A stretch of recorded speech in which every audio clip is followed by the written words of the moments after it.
Hello everyone, welcome to After School Cafe. I'm Chris, at your service.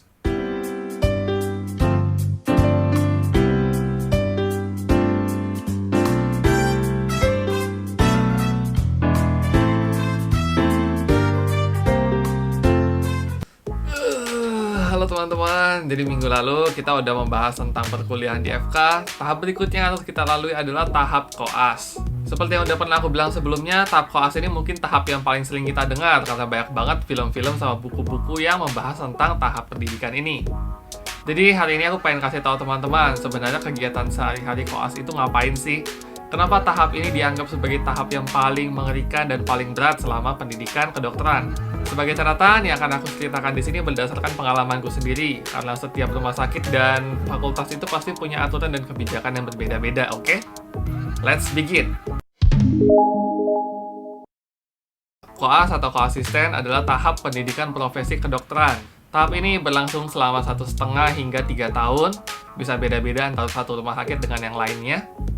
Waktu itu aku menjalani masa koasku selama 1 tahun 10 bulan. Di tahap koas ini, kita belajar untuk melayani pasien langsung di rumah sakit dan puskesmas. Mudahnya, kita diberi kesempatan untuk belajar langsung ke pasien. Jadi kita yang anamnesa, kita yang periksa pasiennya sendiri. Tapi semua rencana, terapi, dan nasihat-nasihat yang kita berikan ke pasien itu harus melalui persetujuan dokter senior terlebih dahulu. Pendidikan koas kita akan terbagi ke rotasi atau stase-stase. Kalau di tempatku dulu totalnya ada 14 stase ya. Ini kita bagi menjadi 2, yaitu stase mayor atau stase besar dan stase minor. Jadi stase mayor ini akan berlangsung rata-rata selama 10 minggu. Itu ada 5.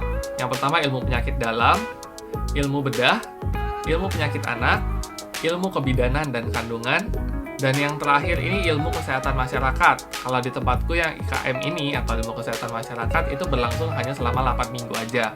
Lalu 9 stase lainnya adalah stase minor yang akan berlangsung selama rata-rata 5 minggu per stasenya. 9 stase minor tadi ada THT, neurologi, anestesi, psikiatri, mata, kulit dan kelamin, forensik dan radiologi yang hanya berlangsung selama 3 minggu, dan stase emergensi yang berlangsung selama 4 minggu.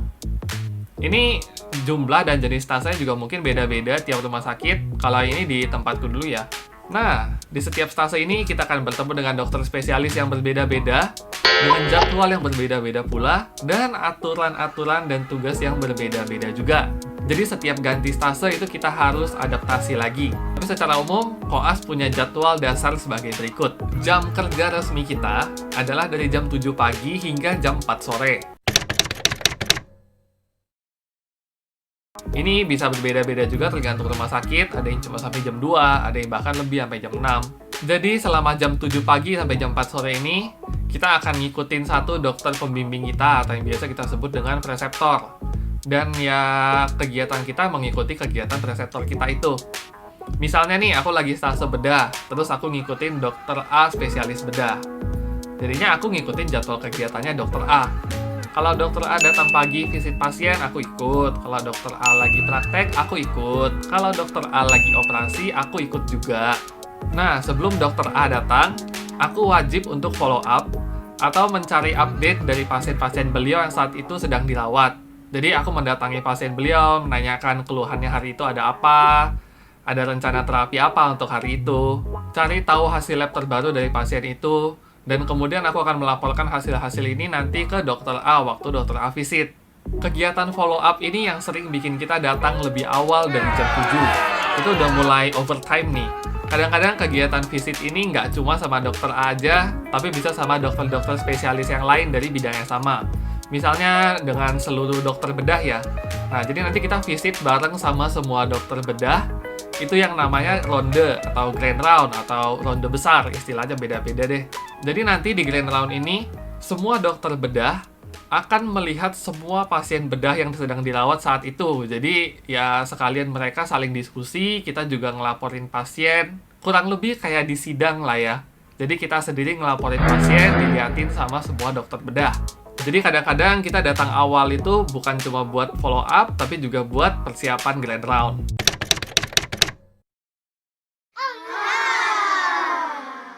Kalau yang bikin kita pulang lebih telat, banyak banget.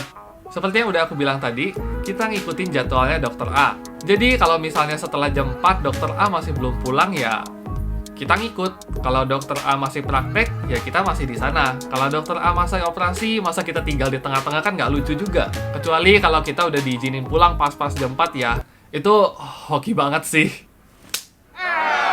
Alasan lain yang juga bisa bikin kita lembur adalah jaga malam. Kalau di tempatku dulu, jaga malam itu dimulai jam 4 sore hingga jam 7 pagi keesokan harinya. Iya, lanjut.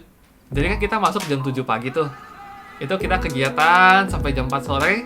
Kalau kita dapat giliran jaga malam, kita lanjut lagi jaga malam dari jam 4 sore sampai jam 7 pagi keesokan harinya. Lalu apa setelah jaga malam kita libur? Oh enggak. Lalu ya kegiatan seperti biasa lagi dari jam 7 pagi sampai jam 4 sore baru kita bisa pulang. Itu pun kalau preseptor kita udah ngizinin pulang jam 4 ya. Coba aja dihitung udah berapa jam tuh teman-teman. Jadi ini sesuatu yang cukup sering terjadi, teman-teman udah nggak perlu kaget lagi kalau jadwal koas kayak gitu. Tapi tenang aja, paling-paling kita dapat giliran jaga malam cuma seminggu 1-2 kali. Kalau misalnya lebih dari itu ya udah apes berarti, bakal capek banget sih itu. Lalu apa aja yang kita lakukan selama jaga malam? Kalau di tempatku, jaga malam itu ada 2, jaga malam ruangan sama jaga malam di IGD. Kalau jaga malam di ruangan ya kita standby di bangsal perawatan itu ya. Jadi kalau misalnya ada pasien-pasien yang butuh pengobatan tambahan atau ada keluhan apa yang perlu dilaporkan, itu mereka lapornya ke kita. Baru nanti kita konsulin pasiennya ke dokter senior pembimbing kita. Kalau kita jaga malam di IGD, itu ya kita terima kalau ada pasien baru yang masuk, kita yang anamnesis, kita yang wawancara, kita yang melakukan pemeriksaan awal juga. Nah, setelah jaga malam ini, keesokan paginya kita akan melakukan yang namanya morning report atau morpot. Jadi pasien apa yang kita temukan semalam, apa yang kita lakukan, itu kita laporkan di morning report ini. Oke, cukup untuk jaga malamnya. Nah, sekarang setelah berapa jam di rumah sakit tadi, akhirnya kalau kita udah bisa pulang, kita bisa istirahat sebentar, makan, mandi, refreshing dikit. Tapi seperti yang udah aku bilang juga, kalau statusnya koas ini nggak jelas. Dia berada di antara dokter, tapi juga mahasiswa. Dan apa itu tugas mahasiswa? Belajar. Jadi para koas itu sering pulang dan bawa PR. Biasanya PR untuk bikin laporan kasus pasien atau bikin referat. Tugas-tugas rumah ini seringkali nggak cuma dikumpulin, tapi harus kita presentasikan juga. Jadi nggak cuma bikin makalah tuh, kita juga mesti bikin PPT, mesti presentasi juga. Kalau libur sebenarnya ada sih, tanggal merah atau hari Minggu itu memang jadwalnya libur. Tapi kita tetap harus ada yang jaga. Jadi setiap hari harus ada koas yang dapat giliran jaga. Kalau misalnya pas giliran jaganya itu waktu tanggal merah atau waktu hari Minggu, ya memang nasibnya. Tapi ini kan pinter-pinternya kelompok kita nanti baginya gimana supaya adil gitu ya. Semuanya dapat giliran jaga hari libur atau tanggal merah. Oke teman-teman, jadi itu tadi jadwal koas secara umum. Jam kerja resminya dari jam 7 sampai jam 4. Kalau misalnya perlu siap-siap untuk follow up atau grand round, datang lebih pagi dari jam 7. Kalau misalnya udah jam 4, kalau udah bisa pulang ya pulang. Kalau belum bisa pulang berarti lanjut jaga malam, ya lanjut jaga malam sampai besoknya. Kalau selama ini yang kita dengar koas itu berat, capek, menakutkan, horor, ya memang seperti itulah keadaannya. Kalau selama koas ada yang sakit, jatuh bangun itu udah biasa. Tapi jangan sampai ini menyurutkan niat kita yang bercita-cita untuk menjadi dokter. Karena memang menggapai mimpi itu tidak ada yang mudah. Semuanya perlu perjuangan, kerja keras, dan mental yang tegar. Kembali lagi, video ini tidak bermaksud untuk menakut-nakuti, hanya untuk memberi gambaran aja kira-kira kegiatan koas itu seperti apa sih.